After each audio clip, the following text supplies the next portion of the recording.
क्या एक black hole एक दिन हम सबको निगल सकता है? केवल 3000 प्रकाश वर्ष की दूरी पर एक ब्लैक होल है जिसे नंगी आंखों से देखा जा सकता है। अच्छी बात यह है कि हम इस स्टेलर ब्लैक होल और दूसरे ब्लैक होल से अच्छी खासी दूरी पर हैं। हमारी गैलेक्सी में ही लगभग 10 करोड़ ऐसे ब्लैक होल्स हैं जिनके बारे में हम जानते हैं।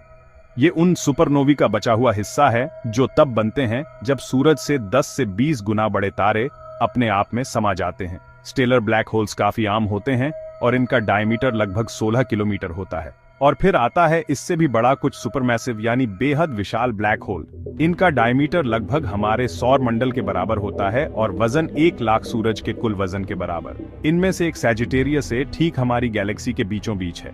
तकनीकी रूप से अगर 1 मिलीमीटर की पिन जितना बड़ा एक ब्लैक होल पृथ्वी के ज्यादा नजदीक हो तो ये हमें बर्बाद कर सकता है। इसके पीछे की वजह है इसका घना भार और तेज गुरुत्वीय खिंचाव। हमारा जिंदा रहना पूरी तरह से इस पर निर्भर करता है कि हम घटना क्षितिज यानी इवेंट हॉराइजन को पार कर चुके हैं या नहीं।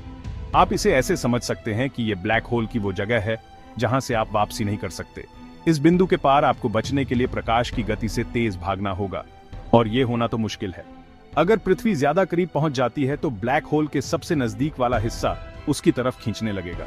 हमारा वातावरण वैक्यूम होने लगेगा और फिर पृथ्वी के बड़े बड़े टुकड़े टूटकर उसी दिशा में जाने लगेंगे। पृथ्वी पर लगने वाला तेज गुरुत्वीय खिंचाव हमारे ग्रह का आकार बिगाड़ देगा। इससे भारी मात्रा में अंदरूनी घर्षण पैदा होगा जिससे पृथ्वी का कोर भयानक रूप से गर्म हो जाएगा।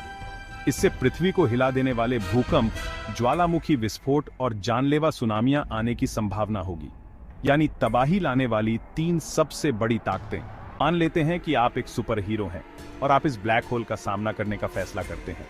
खैर, आपके हाथ आपके पैरों के ज्यादा करीब होंगे जिससे आपका शरीर सीधी दिशा में खींचेगा और पिचकता चला जाएगा। तो उम्मीद करते हैं आपकी सुपर पावर लचीलापन हो। एक औसत आकार के स्टेलर ब्लैक होल के लिए घटना क्षितिज से कई 100 किलोमीटर दूर स्पगेटिफिकेशन हो सकता है, लेकिन एक सुपर मैसिव ब्लैक होल के लिए वैज्ञानिकों का मानना है कि ये इनके आकार के चलते घटना क्षितिज के अंदर ही होगा।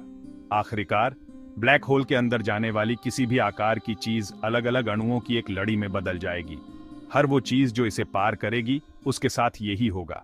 लोग, ग्रह, तारे, सब कुछ। बदकिस्मती से हमारा पूरा सौर मंडल बर्बाद हो जाएगा। सूरज और हमारे कई ग्रहों के बीच का अच्छा खासा संतुलन बिगड़ जाएगा जिससे ये एक दूसरे पर टकरा सकते हैं और इस सब के ऊपर हमारी एस्टेरॉयड बेल्ट इसकी तरफ खींचने लगेगी। जिन 5,52,894 एस्टेरॉयड्स के बारे में हम जानते हैं उनमें से लगभग 200 एस्टेरॉयड्स 100 किलोमीटर के दायरे में मौजूद हैं। तो अगर एक भी हमसे टकरा जाता है तो हम स्पगेटी बनने के पहले ही मर चुके होंगे। सच कहूं तो मैं नहीं जानता कि इनमें से ज्यादा बुरा क्या है। हमारे सौर मंडल में मौजूद सारा मैटर ब्लैक होल के इर्द गिर्द बनी अक्रीशन डिस्क में शामिल हो जाएगा। जैसे जैसे ब्लैक होल मैटर को निगलेगा इससे भारी मात्रा में रेडिएशन निकलेगी। तो अगर हम किसी तरह से सारे एस्टेरॉयड्स से बच भी गए तो हो सकता है कि हम रेडिएशन से मर जाएं। आप माने या ना माने, अंतरिक्ष वैज्ञानिकों ने कुछ ऐसे खास सरकमबाइनरी ग्रहों की खोज की है जो 2 तारों के चक्कर लगाते हैं। हालांकि ये ब्लैक होल और हमारे सूरज के साथ संभव हो सकता है, पर तेज टाइडल ताकतों के चलते संभावना है कि हमारा ग्रह रहने लायक नहीं बचेगा। और इससे भी बुरा हो सकता है कि हम ऑर्बिट के बाहर हो जाएं और किसी वक्त पर सूरज या ब्लैक होल हमें निगल ले। माफ कीजिएगा, लेकिन ऐसा कोई भी नतीजा नहीं है जिसमें हमारी जीत हो रही हो। लेकिन हमें एक हाइपर रीइंफोर्स्ड स्पेस शटल यानी अंतरिक्ष यान में खुद को बचाने का एक तरीका मिल जाए। अगर हम किसी तरह घटना क्षितिज को पार कर लेते हैं तो हमें इससे भी ज्यादा अजीब चीजों का सामना करना पड़ सकता है। जिस विज्ञान को आज हम जानते हैं वो बदल जाएगा।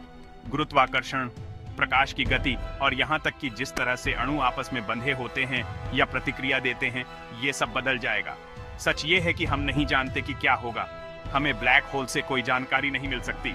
क्या हम दूसरे आयाम में खींचने लगेंगे, किसी समानांतर दुनिया तक पहुंच जाएंगे, या शायद हम पहले ही एक ब्लैक होल के अंदर मौजूद हैं। पर जो बात हम जानते हैं वो ये है कि ऐसी दिलचस्प वीडियोस के लिए आपको देखते रहना है CAI TV।